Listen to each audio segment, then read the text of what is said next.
Butik kepunyaan Ustadz Jeffrey Al-Bukhari yang terletak di salah satu pusat perbelanjaan di kawasan Cempaka Putih, Jakarta Timur dipadati pembeli.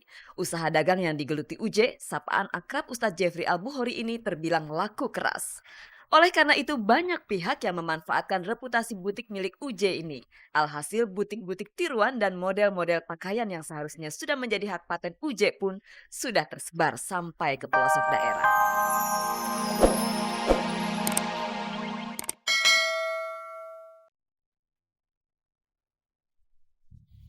Selamat pagi pemirsa, selamat bergabung kembali dengan Gospot. Saya Cahaya akan menghantarkan gosip-gosip serta berita-berita pilihan dari kalangan selebriti untuk Anda. Tidak ada yang ditambahi, tidak ada yang dikurangi, dan tak ada yang memanas-manasi. Pemirsa, sekarang kuis Gospot berhadiah 5 juta rupiah untuk 5 orang pemenang. Hadiahnya dipersembahkan oleh Koran Sindo. Kalau Anda mau hadiahnya seperti biasa, jawab pertanyaan kuisnya. Caranya mudah, ketik GS, spasi jawaban A atau jawaban B, dan kirim via SMS ke nomor 6288 dengan tarif Rp2.000 per SMS. Jadi simak beritanya dan jawab pertanyaan kuisnya di akhir tayangan nanti. Bersama Gospot, Anda tidak perlu was-was ketinggalan berita. Dan inilah sajian segar dari meja redaksi Gospot untuk Anda yang haus akan berita-berita dari dunia selebriti. Glenn Fredly dan Dewi Sandra berbagi cerita seputar perasaan mereka. Maudy Kusnaidi dan Eric Major makin sering melewatkan waktu dengan berduaan. Butik dan model kepunyaan Ustadz Jeffrey Al-Bukhari marak dibajak oleh banyak kalangan. Ikang Fauzi punya gagasan rumah tahan gempa. Ira Wibowo bicara soal rencana pernikahan adiknya Ari dengan Inge. Untuk pertama kalinya Baim Wong dan Laudia Cynthia Bella menjajal panggung operet.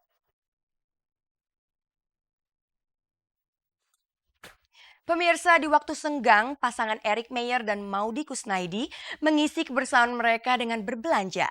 Bukan pusat perbelanjaan mewah yang mereka tuju, tapi sebaliknya, Maudy dan Eric suka berbelanja di pasar tradisional.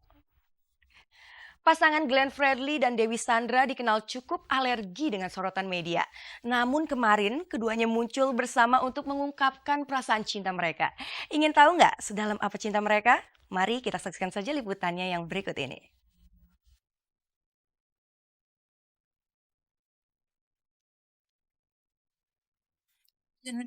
Tidak banyak orang yang tahu bagaimana kabar rumah tangga Dewi Sandra dan Glenn Fredly. Maklumlah sejak rencana pernikahan mereka diketahui oleh publik, pasangan suami istri ini seakan alergi dengan sorotan media. Namun rasa penasaran banyak halayak pun terobati manakala kemarin Glenn dan Dewi muncul berpasangan. Di sini secara terbuka Glenn dan Dewi Sandra mengungkapkan perasaan mereka masing-masing. Perasaan seputar cinta. Cinta yang mereka bangun dalam mahligai rumah tangga sekaligus menjadi inspirasi mereka dalam bermusik. Dan buat saya, Dewi udah jadi satu tim partner dalam perjalanan karir kita masing-masing. Dan saya ngerasa bahwa apapun yang saya lewati, dalam arti gini, secara industri ada hal-hal yang saya pikir nggak mungkin selalu harus saya berjalan bersamaan, ya. Tapi kalau dalam kehidupan live realitanya ya dia istri saya, dia harus mana saya ada ya dia harus, mudah-mudahan dia bisa selalu ada, gitu aja. Kekompakan mereka tak hanya sebatas dukungan semata. Glenn dan Dewi juga saling melebur dalam mencurahkan isi hati mereka. Lewat lirik-lirik lagu, Glenn menumpahkan perasaannya terhadap Dewi. Glenn punya lagu-lagu persembahan khusus untuk Dewi. Lagu-lagu itu nantinya akan dinyanyikan secara berduet oleh Glenn dan Dewi saat menjalani promo tour. Namun sayang album terakhir Glenn yang merangkum perasaannya atas Dewi itu, angka penjualannya kurang memuaskan. Standar sebuah album yang terjual itu sekali lagi bukan mengenai hasil penjualan gitu ya.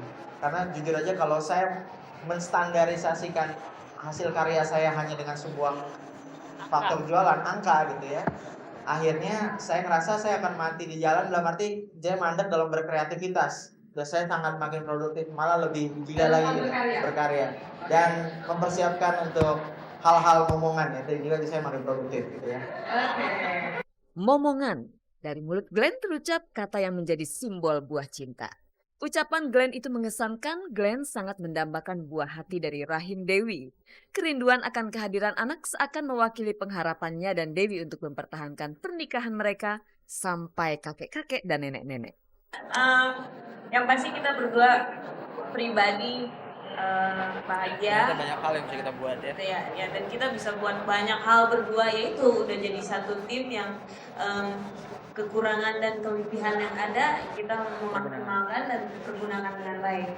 So it's sesuatu yang positif untuk kita berdua. Jadi sangat tenang, sangat bahagia dan Amin.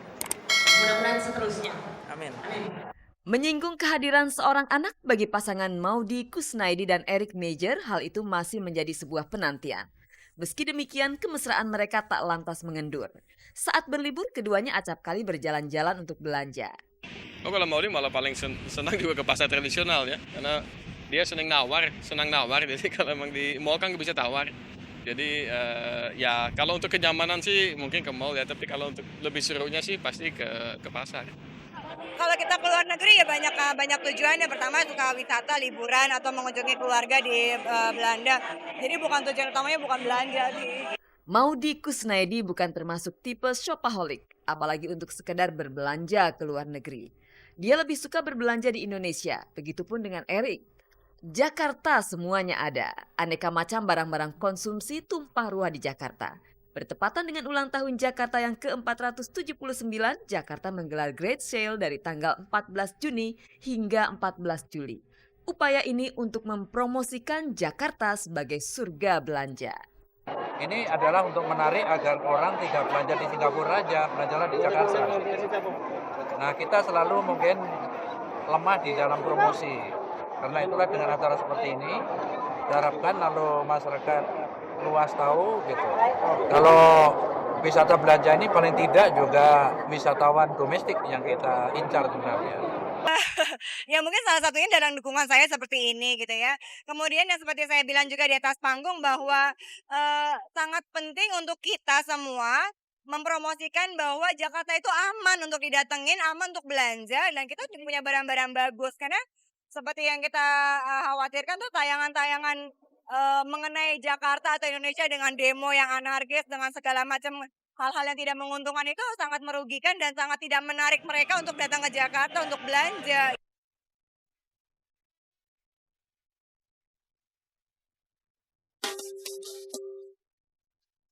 Pemirsa, model pakaian muslim yang sudah menjadi hak paten butik kepunyaan Ustadz Jeffrey Al-Bukhari marak ditiru. Dengan mata kepala sendiri, Uje pernah melihat model-model pakaian tiruannya dipajang. Dan bagaimana ya pemirsa reaksi Uje melihat hal itu? Kebutuhan akan rumah tahan gempa dianggap cukup mendesak melihat Indonesia sebagai wilayah rawan gempa. Maka dari itu Ikang Fauzi yang juga berprofesi sebagai pengembang punya visi untuk membangun rumah tahan gempa. Dan seperti apa ide-ide Ikang seputar rumah tahan gempa? Mari kita saksikan saja liputannya yang berikut ini.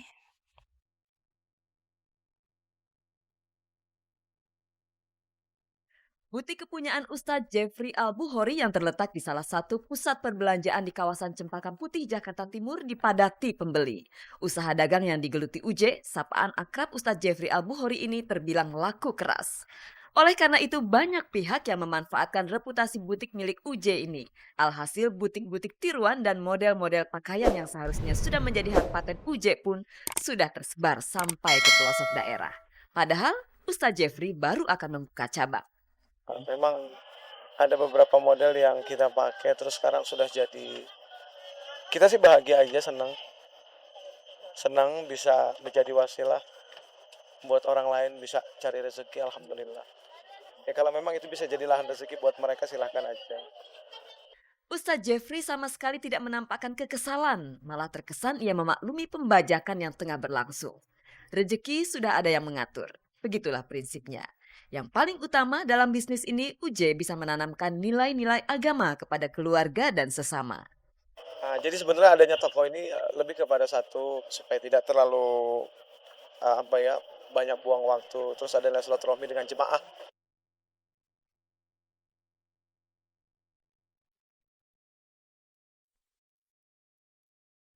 Bencana gempa yang datang silih berganti melanda tanah air membuat kita sadar sesungguhnya negeri kita rawan gempa. Fatalnya selama ini kita tak menguasai teknologi bangunan tahan gempa. Lebih parah lagi, kalaupun ada teknologinya, masyarakat tak sanggup menjangkaunya karena kelewat mahal. Lantas, apakah kita harus diam saja? Pertanyaan tersebut juga mengusik Ikang Fauzi yang selama ini bergerak di bidang perumahan rakyat.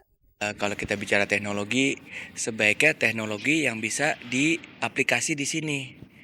Ya, jangan teknologi di sana memang dia bisa jual murah, tapi setelah mereka